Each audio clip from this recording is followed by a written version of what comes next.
एक बार सिलेबस देख लेते हैं, उसी के अकॉर्डिंग जो जो टॉपिक आपके सिलेबस में दिया गया होगा उसी टॉपिक को हम आपको पढ़ाएंगे। तो अभी तक हमने आपको 5.1 जो यहाँ पर पहला पार्ट है उसको समाप्त कर दिया है। इसमें हम आपको बताए थे सिंगल लाइन डायग्राम, बस बार अरेंजमेंट, इक्विपमेंट, दियर, फंक्शन, एसेसरीज, मतलब सब स्टेशन में कौन कौन से इक्विपमेंट लगते हैं, एसेसरीज लगते हैं, उनका वर्क क्या होता है, study of protective scheme, battery and their maintenance और operation of small substation. ये टॉपिक समाप्त हो चुके हैं। एक दो टॉपिक इसमें बचा है, उसको हम लास्ट में आपको बता देंगे, क्योंकि पूरा चैप्टर पढ़ने के बाद वो टॉपिक्स क्या है अच्छे से समझ में आएंगे। तो आज देखिए हम आप लोगों को बताएंगे 5.2 मतलब पार्ट 2 में देखिए क्या क्या दिया गया है। पार्ट 2 में दिया गया है देखिए रिएक्टर, टाइप्स ऑफ रिएक्टर, बस बार रिएक्टर, टर्निंग रिएक्टर, आर्क संप्रेषण reactor, connection of reactor in power system, use of reactor. तो सबसे पहले अब हम स्टार्ट कर लेते हैं कि रिएक्टर क्या होता है। आज का ये टॉपिक है रिएक्टर क्या होता है। इसके बाद जो भी टॉपिक है वो धीरे धीरे हम पढ़ाएंगे। तो आज का जो टॉपिक है वो है आपका रिएक्टर। रिएक्टर का मतलब होता है कि प्रतिघातक। देखिए सब स्टेशन में रिएक्टर का क्या अर्थ होता है, रिएक्टर का मतलब क्या वर्क होता है, इसके बारे में बिल्कुल डिटेल में देखेंगे। थोड़ा सा लंबा ये मतलब कि टॉपिक है समझने के लिए, तो आप लोगों को परेशान होने की ज़रूरत नहीं है। थोड़ा सा डिटेल में बताएंगे लेकिन अच्छे से समझ में आ जाएगा। देखिए हम जानते हैं जब किसी सिस्टम में क्या होता है, जब फॉल्ट उत्पन्न होता है तो क्या होता है उस सिस्टम में बहुत अधिक धारा प्रवाहित होती है। इसको आप पहले चैप्टर में पढ़ चुके होंगे। जैसे मान लीजिए कोई भी सिस्टम है, अगर उसमें फॉल्ट वगैरह होता है तो इस फॉल्ट की स्थिति में फॉल्ट करंट का मान जो होता है बहुत अधिक बढ़ जाता है, मतलब कि धारा का मान जो है बढ़ जाता है। अब क्या होता है देखिए जब फॉल्ट का मान बढ़ जाता है, फॉल्ट करंट का मान बढ़ जाता है, तो यही प्रक्रिया जब किसी सब स्टेशन में होता है, मतलब कि मान लीजिए अगर सब स्टेशन में फॉल्ट होता है तो उसमें भी धारा का मान बढ़ जाएगा। ये बिल्कुल सिंपल बात है कि अगर यह प्रक्रिया सब स्टेशन में होता है तो वहाँ भी धारा का मान बढ़ जाएगा। लेकिन देखिए इस बढ़ी हुई धारा को कंट्रोल कौन करता है? इस बढ़ी हुई धारा को कंट्रोल करने के लिए सब स्टेशन में सर्किट ब्रेकर लगाया जाता है। अब देखिए सब स्टेशन में सर्किट ब्रेकर लगाया जाता है, फिर यहाँ पर देखिए कराएं, अगर सब स्टेशन में लगे रिएक्टेंस का मान कम होता है, जो सब स्टेशन में रिएक्टेंस लगा होता है अगर उसका मान जो होता है कम होता है, अगर इसका मान जो होता है कम होता है तो फॉल्ट करंट का मान बढ़ जाता है।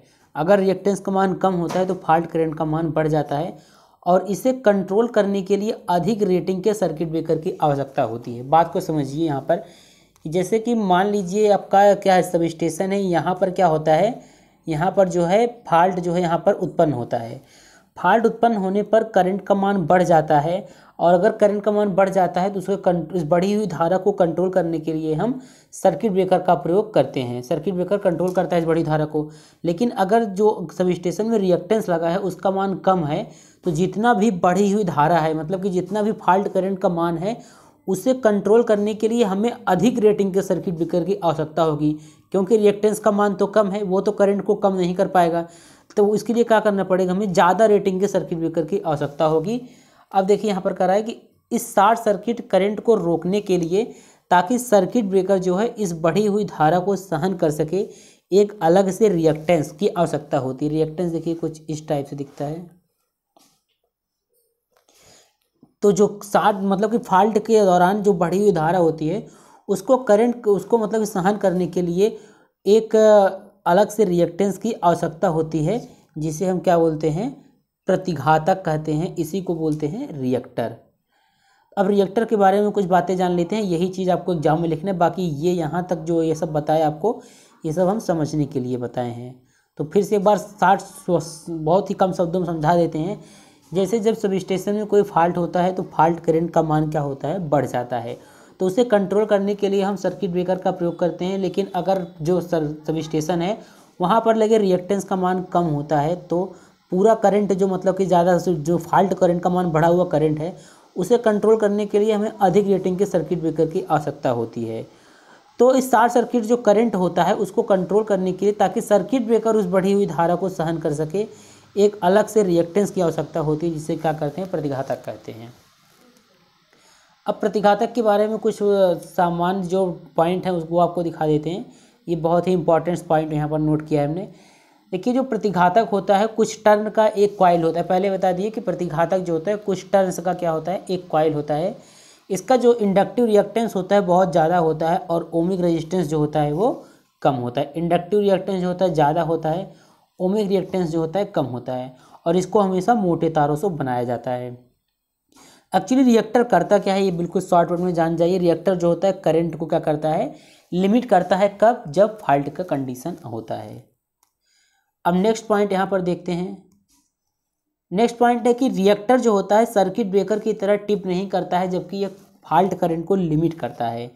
अब देखिए, उच्च प्रेरित प्रतिघात वाली कुंडलियों को रिएक्टर कहते हैं। उच्च प्रेरित प्रतिघात मतलब हाई इंडक्टिव रिएक्टेंस, मतलब कि इंडक्टिव रिएक्टेंस जो मतलब कि ऐसी कुंडली जिसका इंडक्टिव रिएक्टेंस हाई हो, उस प्रकार की कुंडली को हम क्या बोलते हैं, रिएक्टर बोलते हैं। अब देखिए, सिस्टम में क्या है, रिएक्टर होना चाहिए ताकि उपकरण की सुरक्षा की जा सके। अब देखिए, इसमें अगला पॉइंट, रिएक्टर को प्रायः बस बार, जनित्र, फीडर के श्रेणी क्रम में लगाया जाता है, इसलिए इन्हें क्रमशः जनित्र रिएक्टर, बस बार रिएक्टर तथा फीडर रिएक्टर कहते हैं। ये आप आगे पढ़ेंगे बिल्कुल डायग्राम के साथ कि जनित्र रिएक्टर क्या होता है, बस बार रिएक्टर और फीडर रिएक्टर क्या होता है। अगला पॉइंट है इसमें, रिएक्टर का जो मुख्य कार्य है सिस्टम में फॉल्ट के कारण बढ़ने वाली शॉर्ट सर्किट धारा को सीमित करना है। पहले बता चुके हैं आपको कि रिएक्टर जो होता है फॉल्ट करंट को क्या करता है, लिमिट करता है, ताकि सिस्टम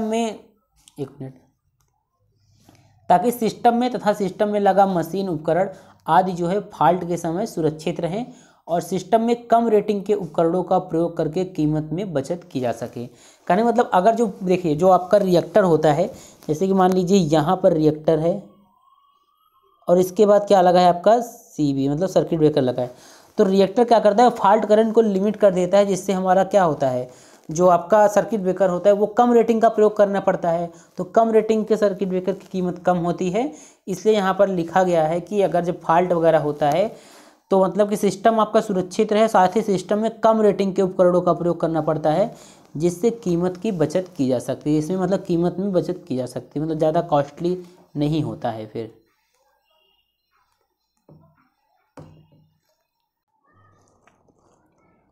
आपको बता दें, जो नोट्स है ये हैंड रिटन नोट्स है, ये बुक से इसमें नहीं लिखा गया है, मतलब जो कॉन्सेप्चुअल चीज़ें हैं उसमें यही लिखी गई हैं। बाकी डेफिनेशन वगैरह के लिए और विस्तार से पढ़ने के लिए आप बुक भी पढ़ सकते हैं, कोई दिक्कत वाली बात नहीं है। लेकिन इसमें जो लिखा गया है वो आपको बुक में नहीं मिलेगा, ये अपने शब्दों में लिखा गया है। तो देखिए, अब अगला पॉइंट है हमारा पढ़ने के लिए, लोकेशन ऑफ रिएक्टर, मतलब कि रिएक्टर लगाते कहाँ हैं। तो पहला पॉइंट है इसमें जनरेटर रिएक्टर। तो जनरेटर रिएक्टर जो होता है वह रिएक्टर जो जनरेटर के श्रेणी क्रम में संयोजित किया जाता है जनित रिएक्टर कहलाता है। चित्र में फीडर डायरेक्ट बस बार से कनेक्ट होता है। फीडर जो होता है आपका डायरेक्ट बस बार से कनेक्ट होता है, और जो वह ऐसा रिएक्टर जो जनरेटर के श्रेणी क्रम में होता है उसे जनरेटर रिएक्टर कहते हैं। तो यहाँ पर आप डायग्राम में देख सकते हैं, यहाँ पर ये आपको जनरेटर रिएक्टर का डायग्राम दिखाया गया है। ये आपका जनरेटर वाला पॉइंट है, देखिए जनरेटर वाला पॉइंट G1 G2 D3, और ये आपके रिएक्टर है। यहाँ पर देख सकते हैं श्रेणी क्रम में कब होता है, श्रेणी क्रम आपने पढ़ा होगा जब ऐसे कि कुछ इस प्रकार से रहता है कि जैसे यहाँ पर हो गया एक रेजिस्टेंस लग गया R1, तो श्रेणी क्रम की बात होती है तो इस प्रकार से इसके श्रेणी क्रम होता है, और पैरेलल की बात होती है तो इस प्रकार से होता है। ये आप लोगों ने पढ़ा होगा, और यहाँ पर देख सकते हैं इसी प्रकार से लगा भी है। जनरेटर के श्रेणी क्रम में क्या लगा है, रिएक्टर लगा है, तो इसे क्या बोलेंगे, जनरेटर रिएक्टर बोलेंगे। और यहाँ पर जो है आपका ये जो आप देख रहे हैं ये क्या है आपका बस बार है, और फीडर जो है आपका फीडर वाला पॉइंट है। ये फीडर जो है बस बार से डायरेक्ट कनेक्ट है, जैसा कि हमने यहाँ पर जो कंटेंट आपको बता रहे थे चित्र में आप देख सकते हैं फीडर जो है डायरेक्ट बस बार से कनेक्ट होता है। तो यहाँ पर भी क्या किया गया है, फीडर को डायरेक्ट बस बार से कनेक्ट किया गया है। आप लोग इस डायग्राम का स्क्रीनशॉट ले लीजिए, बहुत ही सिंपल है ये। अगर एग्जाम में आता है जनरेटर रिएक्टर तो आप इसके बारे में लिख सकते हैं। अब अगला टॉपिक हमारा पढ़ने के लिए वो है आपका फीडर रिएक्टर। तो फीडर रिएक्टर जो होता है इसमें देखिए हर एक फीडर में, फीडर रिएक्टर मतलब है हर एक फीडर में रिएक्टर जो होता है श्रेणी में संयोजित रहता है, फीडर रिएक्टर कहलाता है। बाकी आप डायग्राम बना के काफ़ी कुछ एक्सप्लेन कर सकते हैं यहाँ पर। तो यहाँ पर जो है डायग्राम आप देख रहे हैं ये फीडर रिएक्टर का है, ये आपका जनरेटिंग वाला पॉइंट है, जनरेटर है। और फिर यहाँ पर देख सकते हैं फीडर है, फीडर के श्रेणी क्रम में क्या लगा है, ये रिएक्टर लगा है, ये रिएक्टर लगा है, और ये वाला पॉइंट जो है आपका ये क्या है, ये बस बार है। बस बार से जो होता है फीडर डायरेक्ट कनेक्ट होता है, तो यहाँ पे डायरेक्ट ही कनेक्ट है। लेकिन बीच में क्या वो कहें कि इसके मतलब जो फीडर है ए पॉइंट बी पॉइंट और सी पॉइंट दिख रहा है, इसके श्रेणी क्रम में क्या लगा है, रिएक्टर लगा है, तो इसे क्या बोलेंगे हम, फीडर रिएक्टर बोलेंगे। अब अगर यहाँ पर हम फीडर रिएक्टर के एडवांटेज की बात करें तो यहाँ पर एडवांटेज देख सकते हैं कि यदि किसी फीडर में फॉल्ट होता है, देखिए जनरेटर रिएक्टर जो है और फीडर रिएक्टर जो है, एग्जाम में जब भी पूछेगा एडवांटेज के साथ पूछेगा या फिर डिसएडवांटेज। तो जो जनरेटर रिएक्टर है उसका एडवांटेज कुछ होता है, और एडवांटेज फीडर रिएक्टर की बात करें, इसमें इसका क्या एडवांटेज है, इसका ये एडवांटेज है कि यदि किसी फीडर में जो होता है फॉल्ट होता है तो रिएक्टर में जो होता है वोल्टेज ड्रॉप होता है। जो आपका रिएक्टर अगर फीडर में, यहाँ ये फीडर है आपका, यहाँ पर कोई फॉल्ट होता है तो ये जो आपका रिएक्टर है इसमें क्या होता है, वोल्टेज ड्रॉप होता है। अतः फीडर के साथ रिएक्टर लगा होता है, बस बार का, देखिए यहाँ पर, देखिए यहाँ पर फीडर के साथ रिएक्टर लगा होता है, ठीक है, जो फीडर है उसके साथ रिएक्टर लगा होता है, इसलिए बस बार की वोल्टेज पर कोई प्रभाव नहीं पड़ता है। तो मतलब वोल्टेज ड्रॉप वगैरह होता है तो फीडर के साथ तो रिएक्टर लगा है, जो भी इफेक्ट होगा रिएक्टर पर होगा, बस बार पर कोई इफेक्ट नहीं पड़ता है। देखिए अगला एडवांटेज ये है कि एक फीडर में हुआ फॉल्ट दूसरे फीडर को प्रभावित नहीं करता है, अतः फॉल्ट का प्रभाव जो होता है सीमित हो जाता है। कहने का मतलब अगर इस वाले फीडर में कोई फॉल्ट होता है तो ये इसको प्रभावित नहीं करेगा, या फिर इसमें होता है तो इसको प्रभावित नहीं करेगा। तो किसी भी फीडर में फॉल्ट होता है ये एक दूसरे फीडर को प्रभावित नहीं करता है, अतः फॉल्ट की एक लिमिट हो जाती है, फॉल्ट जो होता है हमेशा सीमित रहता है इसमें। अब वहाँ पर हमने आपको जब जनरेटर रिएक्टर बताया था, ये मतलब कि जनरेटर रिएक्टर का डायग्राम एक बार फिर से देख लीजिए आप लोग, और कंसीडर कीजिए कि इसका एडवांटेज क्या हो सकता है। अब जनरेटर रिएक्टर का एडवांटेज देखते हैं। अब यहाँ पर देख सकते हैं जो जनरेटर रिएक्टर है उसके एडवांटेज क्या हो सकते हैं। तो देखिए इसमें पहला पॉइंट जो है आपका,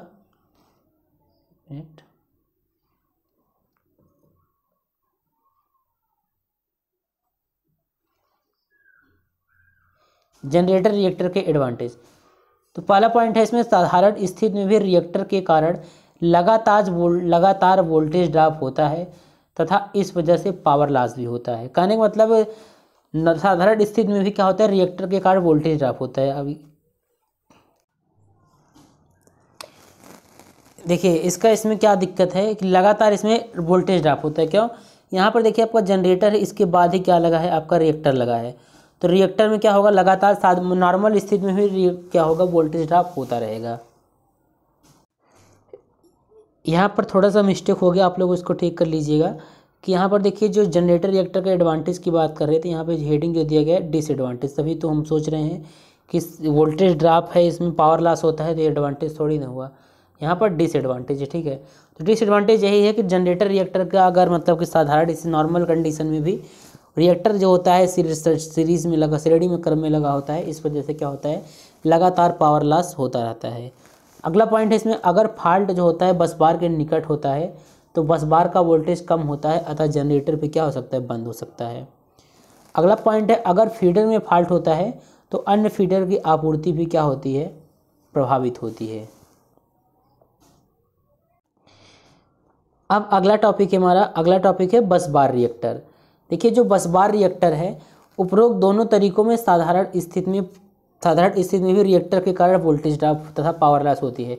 मतलब कि अभी तक हमने आपको बताया जनरेटर रिएक्टर और फीडर रिएक्टर, तो दोनों में क्या था, नॉर्मल कंडीशन में भी रिएक्टर के कारण क्या था, वोल्टेज ड्रॉप एवं पावर लॉस होता है। अतः उपरोक्त कमी को दूर करने के लिए रिएक्टर को बस बार में लगाना पड़ता है। यहाँ पर आप जो डायग्राम यहाँ पर देख सकते हैं,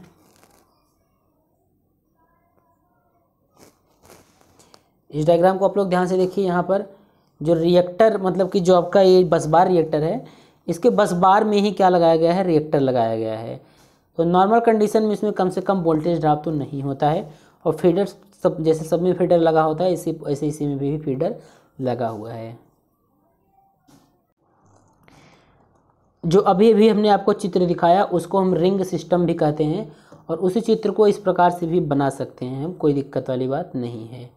उपरोक्त चित्र को रिंग सिस्टम कहते हैं। इस सिस्टम को कम वोल्टेज ड्रॉप हुआ, इसमें क्या होता है, इस सिस्टम में कम वोल्टेज ड्रॉप हुआ, कम पावर लॉस होता है। आप लोग ध्यान रखिए, इस प्रणाली को क्या बोलते हैं, टाई बार सिस्टम भी कहा जाता है। इसमें फीडर को रिएक्टर के दूसरी ओर कनेक्ट करते हैं। ये वाला जो आपका डायग्राम है ये टाई बार सिस्टम का है, tie bar system.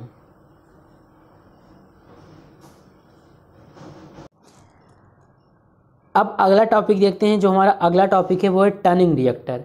Turning reactor देखिए, संरचना के आधार पर टर्निंग रिएक्टर जो होता है, टर्निंग रिएक्टर वो दो प्रकार का होता है। पहला होता है अनावरणित रिएक्टर, अनावरणित टाइप का होता है। एक होता है आवरणित टाइप, मतलब एक अनसील्डेड टाइप, एक सील्डेड टाइप। देखिए टर्निंग रिएक्टर में वेरिएबल इंडक्शन कॉइल के साथ एक कैपेसिटर जो होता है समांतर में कनेक्ट रहता है। जो टर्निंग रिएक्टर होता है उसमें वेरिएबल इंडक्शन कॉइल के साथ एक कैपेसिटर जो होता है समांतर में कनेक्ट रहता है कुछ इस प्रकार से। देखिए आपका वेरिएबल कहते कि यहाँ पर देखिए वेरिएबल इंडक्शन कॉइल है। इस डायग्राम को आप लोग ध्यान से देखिए, एक वेरिएबल इंडक्शन कॉइल है, इसके साथ क्या है, इसके पैरेलल में एक कैपेसिटर कनेक्ट है, ये देख सकते हैं।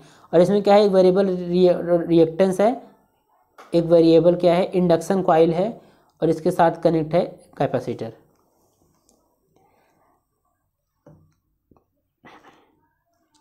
देखिए उक्त समांतर संयुक्ति की श्रेणी में एक अन्य कैपेसिटर वेरिएबल इंडक्टिव कॉइल के साथ कनेक्ट रहता है। समांतर में लगे ट्यूनिंग रिएक्टर में उच्च आवृत्ति की धारा पर प्रतिबाधा जो होती है आपका प्रतिबाधा को सिंबल होता है जेड। प्रतिबाधा जो होती है न्यूनतम होती है, अतः फ्रीक्वेंसी पर समांतर परिपथ अनुनाद की अवस्था में होता है। तो ये था आपका टर्निंग रिएक्टर। टर्निंग रिएक्टर में क्या होता है, वेरिएबल इंडक्शन कॉइल के साथ एक कैपेसिटर जो होता है पैरेलल में कनेक्ट रहता है।